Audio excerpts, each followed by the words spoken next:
Hey everybody, this is D Hunter, bringing another action figure review.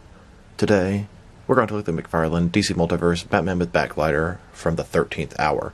This is an Amazon exclusive, at least in the US, and Amazon just kept delaying and delaying this guy. So I ended up getting him from the CMD store, a Canadian-based retailer website, and it seemed to have gotten lost by the mail, but here it is, about 10 days after it arrived in my city, and finally arrived at my doorstep. So let's take a look at the packaging. As you can see, we have Batman in there with a giant bat glider. Looks like he has a cloth soft goods cape. We have a flight stand, collector's card, batarang, gravity launcher, and it looks like we have sort of a city background display piece. Very cool. One side of the package, Batman with Backglider from the 13th hour. Other side, same thing. At the back, here's Batman pose up, looking fantastic. This is a gold label figure. Gold label simply means retailer exclusive. This one is an Amazon exclusive. Like I said, at least in the US. And at the bottom, there is the barcode, if that helps anybody.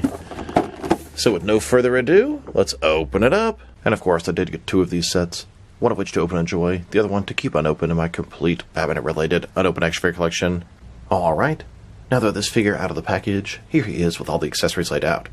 We have a flight stand, a large display stand, sort of cardboard backdrop diorama, collector's card, batarang, grapnel gun, and most importantly, the Bat Glider. This is the Rebirth Batman. I think this is the 5th release of him. We'll check that out later in the video. It's a really cool idea for a deluxe set. The Bat Glider, something else to add to the Bat Armory. It's not exactly a vehicle, not exactly a Bat Gadget, kind of in between. Kind of gives me some Batman Returns vibes. It's a cool idea. So I'll start off by taking a look at the figure. Like I said, this is done on the Rebirth Batman body. You can tell that stupid torso always wants to get twisted up like that. This one has a cloth soft goods cape. It does have wire on either side, but I don't like the material it's made out of. McFarlane makes some really nice capes sometimes. This one, I don't know, it's just almost transparent. I can see through it. Just not feeling it too much. Don't like that material. It's a smaller Batman body, kind of lean. I believe the head sculpt looks different to me. Gold utility belt, double jointed elbows and knees. It's a cool figure. I'm glad they have a cloth cape so it doesn't get in the way when using the Backglider. And a closer look at his face and head sculpt. Gives me Rebirth vibes, kind of Dark Knight's metal. A little smaller, I like it. Angry.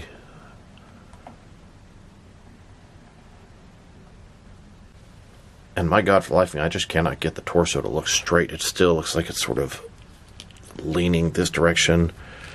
Just keep moving and moving it, and then it almost has like sort of gaps here. And then the leg is, I don't know, like pushing the diaper up a little bit. It's like the quality control is not very good on my figure. Definitely some issues here. And hot water might fix some of this stuff, but annoying.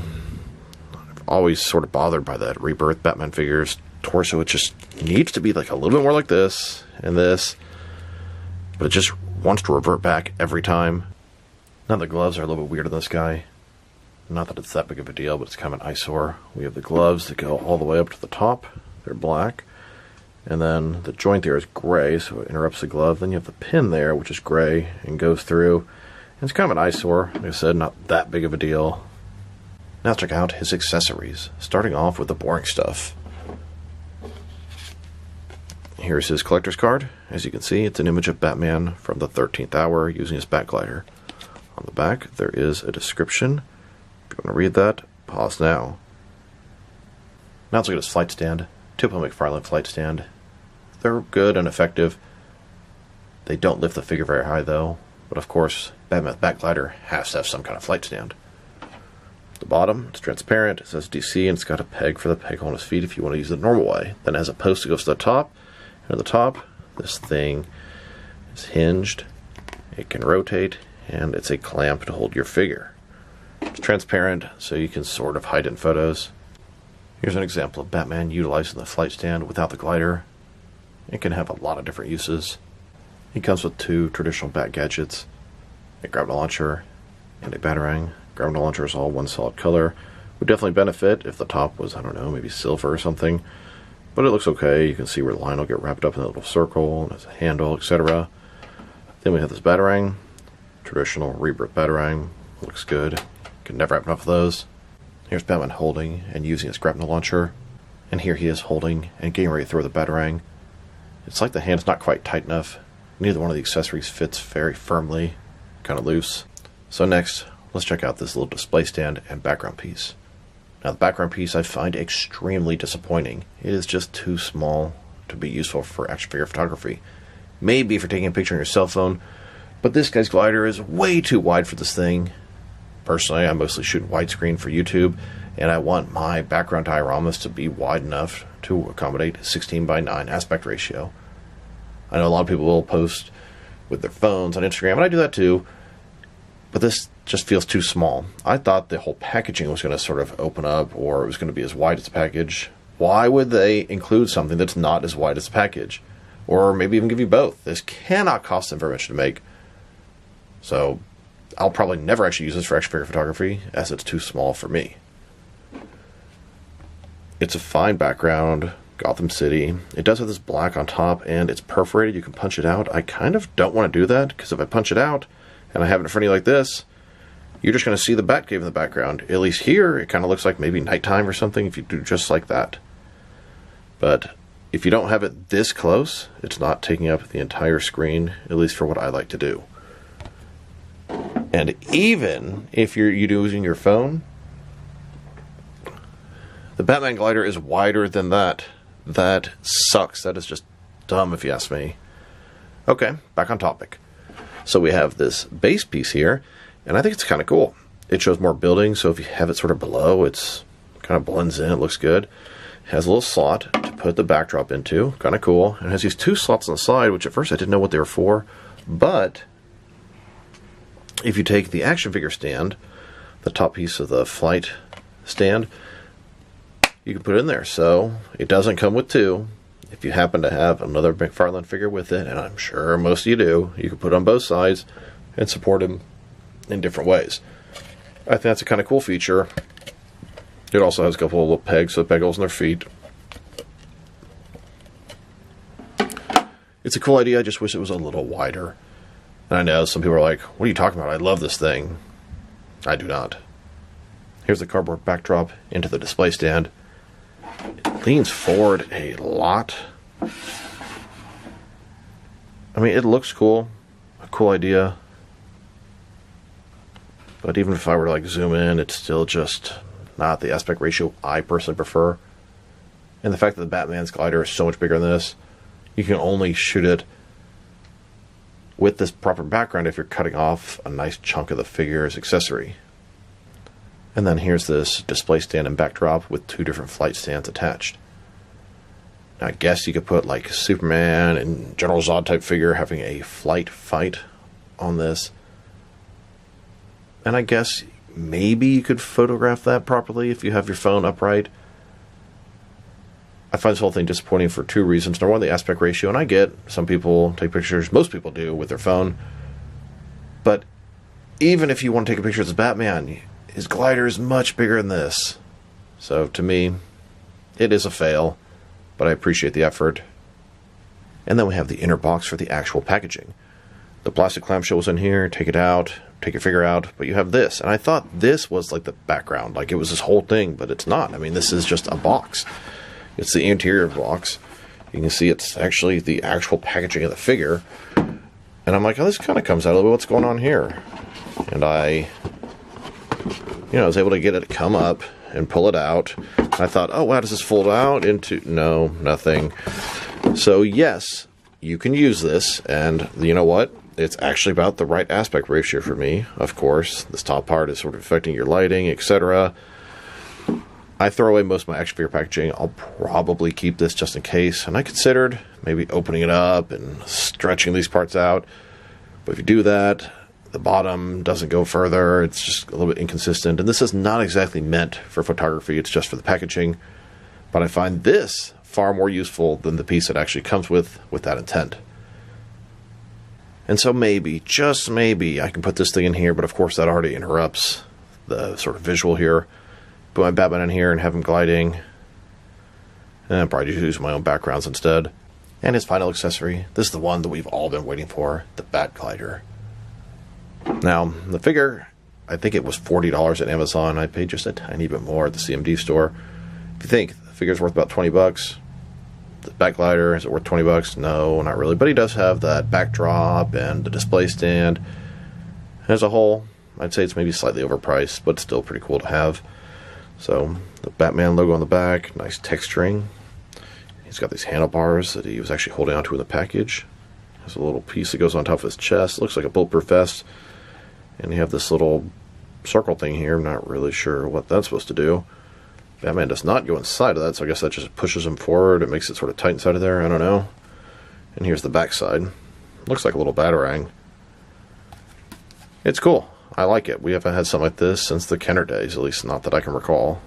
I mean, Kingdom Come, but that was quite different, and you can't even take that one off. Here's Batman with this Bat Glider. I can now actually understand why the hand's a little bit loose. It was holding this in the package, and it's probably putting pressure on it for months and months and months. It looks cool. You can see the little chest thing. I don't know. This guy's always sort of twisted up. It's not quite flush and straight like I'd like it to be. I feel like maybe it's supposed to be a little further in. That thing does push him a little bit closer to the front. But they could have just made it a little tighter onto the back. I don't know. He's holding the handlebars and it looks good. Kind of makes you think of a hang glider, which is pretty much exactly what it is. His head can look up a pretty nice amount. And mix that with the torso, it can be a pretty nice little gliding pose. He can actually look where you want him to look. A lot of times these figures fit in things like this and they're just looking down. It looks kind of dumb. Nice job there.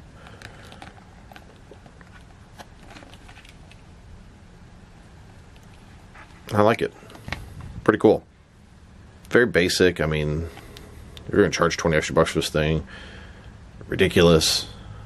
But I mean, I sort of expected that going into this.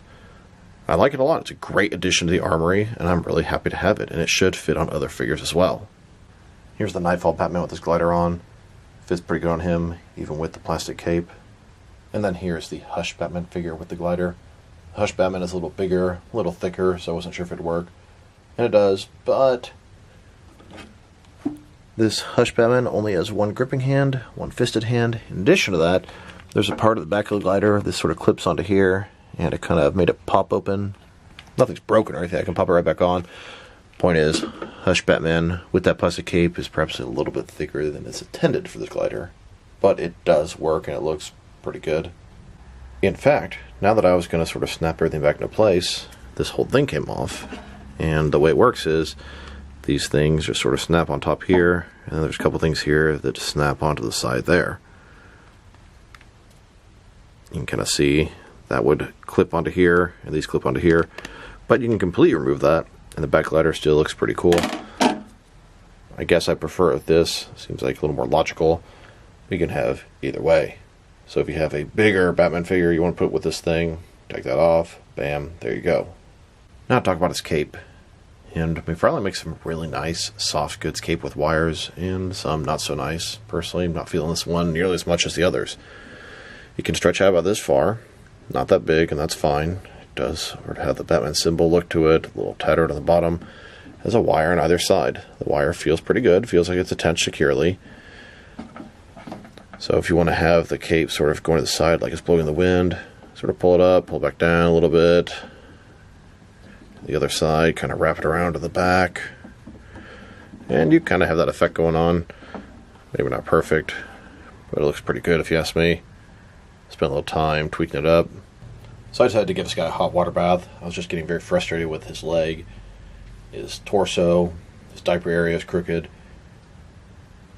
Put his cape up to the top, let him chill in some hot water for a few minutes. Took it out, tried to reseat the leg, adjust the diaper, adjust the torso, put it the way that I wanted. And it's going to cool down and probably end up going back to the way it was before. I remember having this battle with the original Rebirth Batman. It looks a little better right now. This leg is sort of pointing inward, but it's about the best I can do. If I rotate it outward, it looks even worse. Still, minor improvements. Now I want to check out the differences and similarities between this 13th Hour Batman and the original Rebirth version. And there's a lot of reuse, but there are some new pieces as well, so let's take a look. So, head's totally different. A little bit shorter ears here, a little bit rounder head, rounder eyes. He has more of the triangle eyes. He has a sculpted bat symbol on top. His is painted on a smooth chest. His same torso. You can see how my old one sort of twisted around as well. The diaper is different. Well, the diaper's the same, but the belt is different. This is a signature rebirth belt. This one's a little bit different. Arms are the same. The original one had a fist for a hand, but the new one needs 2 gripping hands for obvious reasons with the glider. Legs are the same. Cape is obviously different. This guy has sort of a rubber or plastic cape, and this guy has a cloth soft goods cape. So it is exactly the same figure except for the head, the cape, the belt, and the paint job.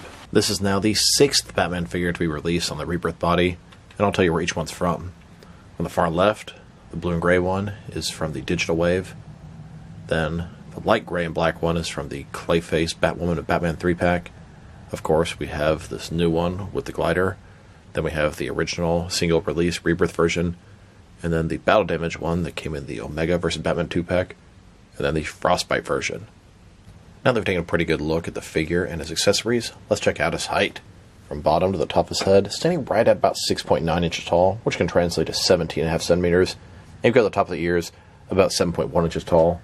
And for the articulation, starting with his head, of course, you can rotate side to side.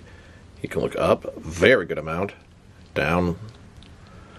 Can tilt his head from one side to the other. Shoulders on a ball joint goes out a little bit more than 90 degrees. Up, down, around. He's got that butterfly ring between his shoulder and chest, increase the range of motion and cover up the gap that would be there. Bicep cut below that. Double jointed elbow. His wrist can rotate and it's hinged. Ball joint in his torso. Rotate around, forward and back. Another one in his waist. Rotate around, forward and back. Between the two, pretty good range of motion in the torso area. Legs, completely does the splits, McFarlane style hip joints. Rotation, pretty good on him. Legs go forward, about that much. Back, not much. Double jointed knees. Nice little bat symbol on the kneecap there. And his ankle, forward and back. Rotate, tilt rock, and of course, toe articulation. Here's a look at Batman gliding, utilizing the packaging as a background. And then here's Batman gliding, utilizing background of my Gotham City. I think this one looks a little better. They're both pretty cool though. Now let's check them out. Next to some other action figures, starting off with some other McFarlane DC Multiverse figures. Here are all 6 of the Batman figures that share that rebirth body. Now let's check them out. Next to some other McFarlane Batman figures. Here he is next to several older McFarlane figures. These are all from the comics. And here, next to several more McFarlane Batman figures. These are a little more recent and are also from the comics. Then, next to some more Batman figures. These are from different various forms of media. Now let's check them out. Next to some other recent released McFarlane DC Multiverse figures.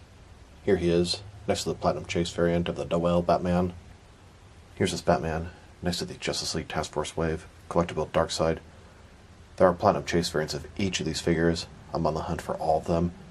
If anybody finds one, willing to help me out, gets one, doesn't want it, or knows where I can get one for a reasonable price, please let me know. It is much appreciated. And here he is, next to the Batman Beyond Batman that came with the Batmobile, and the GameStop exclusive Frostbite Nightwing. Then, next to the Planet Ron Swamp Thing Mega Figure. And now, with the Amazon exclusive Court of Owls 3-pack, here's this Glider Batman, next to the McFarlane Toy Store exclusive Brayfogle Batman. And here he is, next to the Batman vs. Superman wave. Both versions of the Nightmare Batman, both versions of Superman, Doomsday, all 3 versions of the Armored Batman, and Wonder Woman. Then, with the Zack Snyder's Justice League Armored Darkseid Mega Figure, this is one that came with the throne. And now, next to the 8th wave of McFarlane Collector's Edition figures, both the regular and Platinum Chase variants of Lightning Lad, Geoforce, Simon Baugh's Green Lantern, and Grid. The regular version Mr. Terrific. I currently have 9 of the 12 figures for this wave. I still need the Platinum version of Mr. Terrific, and both versions of the Chris Reeve Superman. And finally, next to the 3rd digital wave, Speed Force Flash, Earth 2 Robin, and both versions of the Silver Age Joker. Now let's check them out, next to some action figures from different various companies, so we can see how he fits in, both scale and style-wise, in case you want to know which lines you can mix him with. Since he's a McFarlane toy, they're typically the 7-inch scale. I'm going to start off my comparisons with some of the large action figure lines I collect, and work my way smaller, and I'm going to include as many Batman figures as I can during these comparisons. Since we already checked him out next to a bunch of other McFarlane Batman figures, here he is next to some more McFarlane toys. In front of you are 5 different action figure lines, all from McFarlane toys, all 7-inch scale, and now with some Jack-specific wrestling figures and some Diamond Select toys. Here he is next to a tiny little bottle of teriyaki sauce, and here he is with some DC Direct and NECA Batman figures, then with both some Mattel and Jazzwares wrestling figures, and now with some Mezco and Mattel Batman figures, next with some Mafex and Hasbro Marvel Legends, and finally with some SH Figure Arts and Jazzwares Fortnite figures. So overall, it's a cool Batman figure. It's a cool idea for a deluxe figure. Here would be my complaints. Number 1, my guy has a couple quality control issues, although hot water did help the diaper area quite a bit in the leg, but I feel like his left leg is sort of turned inward and it sort of has to stay that way. His torso always gets all twisted up. Not that big of a deal. The cloth soft goods cape, I think maybe I was being a little too harsh on it earlier. It's still not as good as some of the other ones, but it's a little better than I first anticipated. The other problem would be the value. Now, I think this thing is $40 at Amazon. Is it worth the price of 2 figures? The glider is not worth the price of a figure. The cover backdrop, I'm not a fan. So just the value isn't there. It should have been maybe a tad cheaper or came with a tad more stuff. But it is a really cool figure. It's a cool idea for a figure. I like the glider. I like it a lot. It's going to be a great addition to the Bat Gadgets and Armory. Now, if I were to rate this guy, probably 7, maybe 7.5. The glider's cool. But there are some issues, and my quality control issues are specific to my figure. I doubt they all have that, but who knows. Right now I'm going to give it a 7.5 because of the cool factor, the new factor, but definitely deserves a 7. And probably in the future I'll maybe even feel like it deserves a little less. Sometimes I do rate figures a little higher than perhaps I should because they're new and you have that sort of wow factor. And if you've had them for a month or 2, you can give it probably a little bit better honest rating. So this is D Hunter. Thank you guys for watching this video. If you liked the video, press like below. If you have anything you want to say to the video, add to the comment section. If you want to see additional action figure reviews from me, press subscribe. I do appreciate when you do that. Once again, this is D Hunter. Thank you for watching this video, and I will talk to you guys real soon.